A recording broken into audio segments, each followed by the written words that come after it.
passport are not necessarily open at this time. So that's a good idea to keep that watchful waiting. And maybe that's the first thing you're doing in the morning, is getting up and checking the websites of the visa application centers or the facilities where passports, where visas would be applied.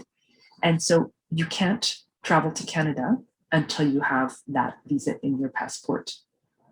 So as you're making plans, if you go ahead and, for instance, book flights, book 3-day hotel, book self-isolation facility, we would encourage you to do that if you can do that in a flexible way.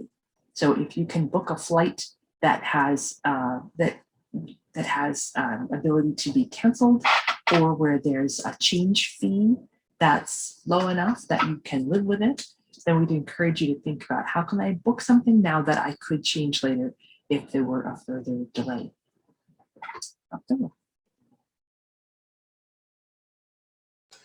Thank you, Michelle. The second question, since the visa application centers are closed in India and we are unable to submit biometric documents, would we get our study permit in time to attend Jumpstart? Very good question. Historically speaking, the biometrics requirement is, if you want to see it as a prerequisite, is a requirement to complete a study permit application. Generally speaking, a study permit application will not be finalized before submitting all the required documents, including biometrics. Now, would you get your study permit to attend Jumpstart? This is a very good question, but the question is, will be my application finalized before the start date of my courses or Jumpstart? What we can say is, and the message that we have been getting from IRCC, Immigration, Refugees and Citizenship Canada, that they're diligently working on finalizing applications as soon as possible.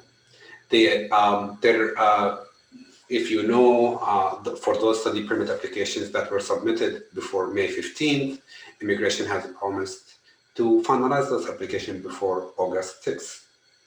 And we hope that will be the case. Unfortunately, no one can comment on whether an application can be processed within a certain time frame or not.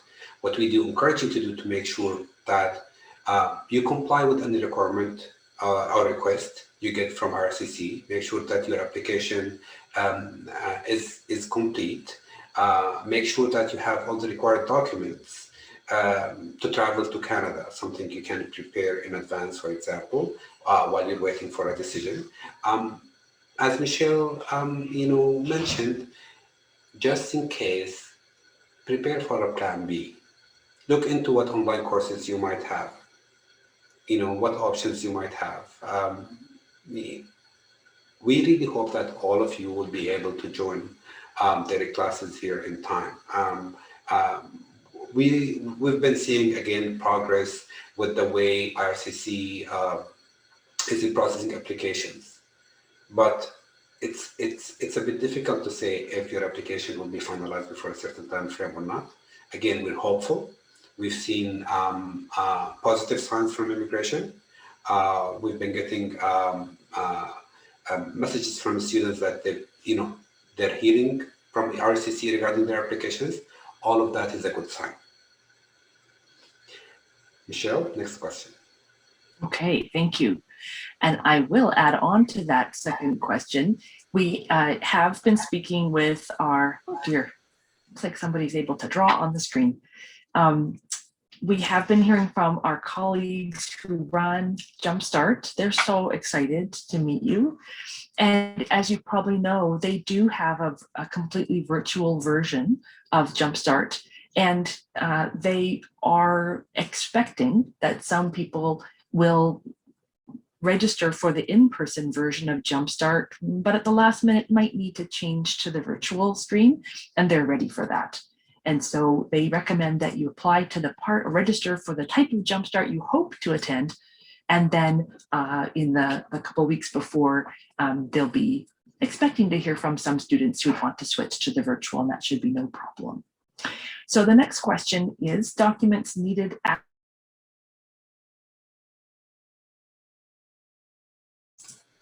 I'm so sorry. I was talking all that time while muted. Oh, I'm so sorry. I was just saying that the good folks at Jumpstart are so excited to have you come and to be able to meet you. And they do offer an in-person as well as a virtual Jumpstart. And they are recommending that you register for the kind of Jumpstart you hope to attend, for example, in person. And they expect that a good number of students might need to change in the last couple of weeks over to the virtual version of Jumpstart, and that will be no problem. They're ready for you. So documents needed at immigration for returning students and first comers. The best guide for that is going to be that initial study permit tutorial that goes step by step. That's on the UBC International Student Guide under initial study permit. And they have a section on the documents that you would need to present in your application. And it's always a good idea to bring a copy of your application documents with you, carrying on your person when you're flying or traveling into another country.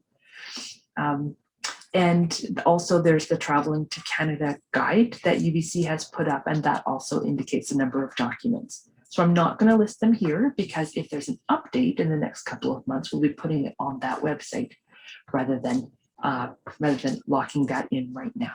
So the thing is, once you've submitted all documents for your application, print off copies of that and bring that along with you as you enter Canada. Thank you, Michelle. The next question is also an excellent question.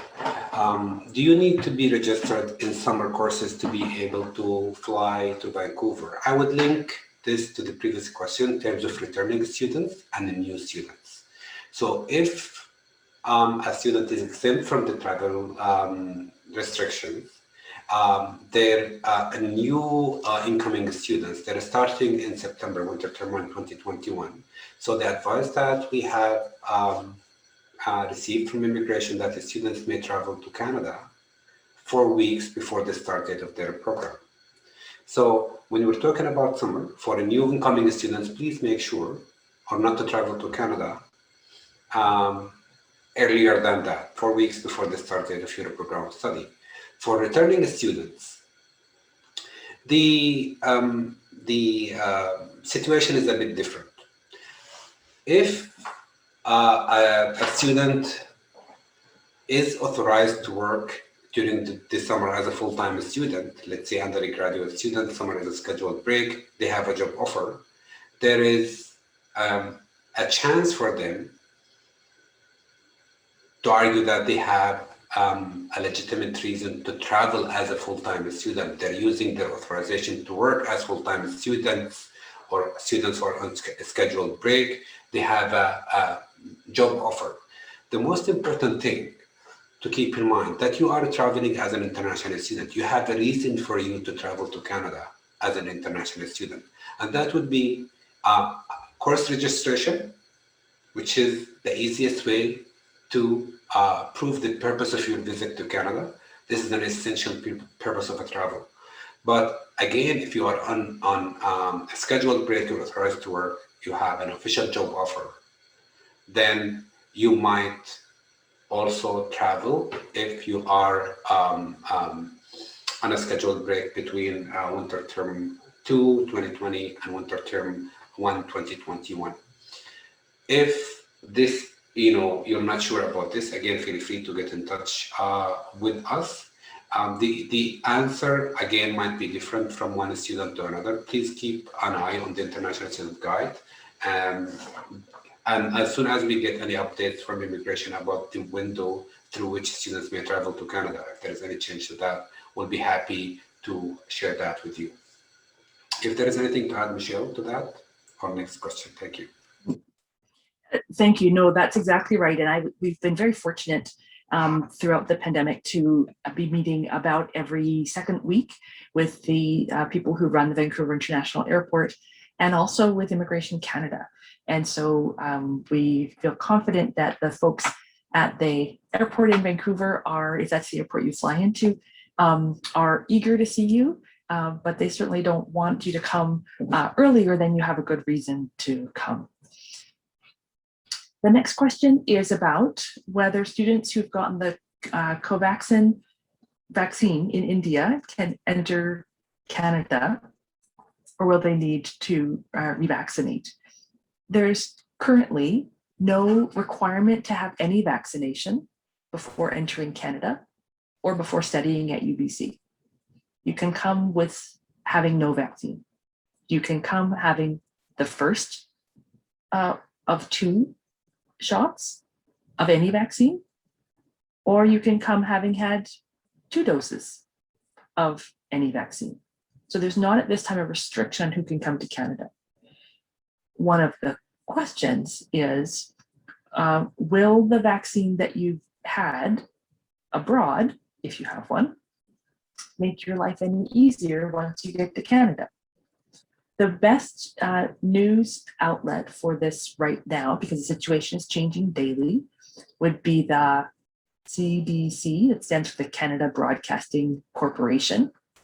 The BBC might have something too, but I find CBC for Canada is a little more focused. And so there is conversation in the Canadian government right now about whether people who've already been fully vaccinated with one of the vaccines that's approved in Canada would perhaps be able to skip the quarantine process. So I'm not going to answer this specific question about Covaxin because I'm not an immunization expert, but I will tell you that there are 4 vaccines that are approved for use in Canada. And if you literally Google what vaccines are approved in Canada and make sure it's a credible site that you end up on, you'll see that it's the BioNTech Pfizer, Johnson & Johnson, Moderna, and the Oxford AstraZeneca vaccine. Now, those all have different names as well. So those are the 4 that at this time are approved for use in Canada. So if you have an option for getting one kind of vaccine over another, there might be an advantage to you in future if you choose to get the vaccine, a vaccine that's also approved in Canada. But if you can't or you don't, then you will still be able to travel to Canada and study at UBC. Thank you, Michelle. The next question is about what is the schedule for the 14-day quarantine like, and what kind of rules and regulations are there? Again, I will not answer that in full details. The most important concept of the 14-day quarantine is to limit your contact with the public once you are in Canada, in general. Of course, there are rules and regulations that you have to comply with during those 14 days. For now, we know in terms of how the 14-day will look like. For now, we have the 3-day mandatory hotel stay, and then you complete the rest of your 14-day self-isolation into your residence. I want to share 2 great resources for you in addition to our international student guide.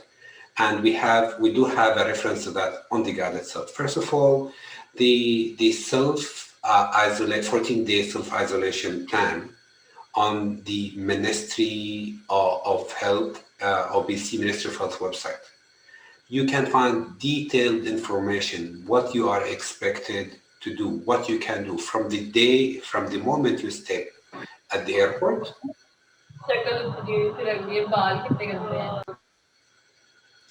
until you complete those 14-day self-isolation. For example, I will be living in my own room in a shared residence. What is the expectation from me and the rest of the residents? How can we arrange for that? Can I do, or I cannot do that? All of this has been addressed on the Ministry of Health website. Another great resource that you might want to look into, and it really provides great information about the pandemic, the self-isolation, the 14-day quarantine, using public transportation, for example, is the BC Center for Disease Control, which is also under the ministry, BC Ministry of Health. It is a great resource for you to look into and see what expectations the Ministry of Health has from you while you are doing or completing the 14-day quarantine. Thank you, and I will go to the next question. Mm-hmm. And I think we may have addressed this question, number 7. Do we have to quarantine if we're fully vaccinated? At this time, yes. And that is likely to change. And so again, watching the Canadian news sites, you'll get the best information. And as soon as our office sees that information, we'll also be updating our websites. Okay, so we'll turn it over to the organizers to let us know what questions they would like to see us answer in addition. I'm just going to be sharing my screen. A lot of people ask questions on our Slido. So yeah, I try to remove all the ones you've answered already so that we can go quicker. Yep. Let me know if you're able to see them. Yes. Great. So yeah, I think you can just get started, I guess. Oh, this is a great system. Okay, and thank you so much, folks who have written in questions and also given us